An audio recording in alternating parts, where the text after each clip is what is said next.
Kapag mahina at di napapatakbo ng maayos ang ventilation ng isang broiler farm, nagkakaproblema tayo sa paglaki ng mga manok. Yun ay dahil pumapangit ang kalidad ng hangin sa loob ng bahay. Mapapansin ninyo yung mga manok, maraming rants o kaya yung mga bansot. Yun ay dahil hindi na sila umiinom, hindi rin sila kumakain kasi hindi komportable yung pakiramdam nila. Meron ding mga nagkakasipon o kaya yung halhal sa paghinga. Minsan, nanghihina sila or yung parang wala silang energy. Hindi rin maganda yung pagkakalat ng mga manok sa bahay. Yung, kumbaga, crowded sila.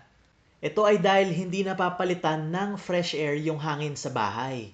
Kaya bumababa yung oxygen, tumataas yung CO2, yung ammonia, tsaka yung humidity. Tsaka madalas din mag-fluctuate yung temperature sa loob ng bahay.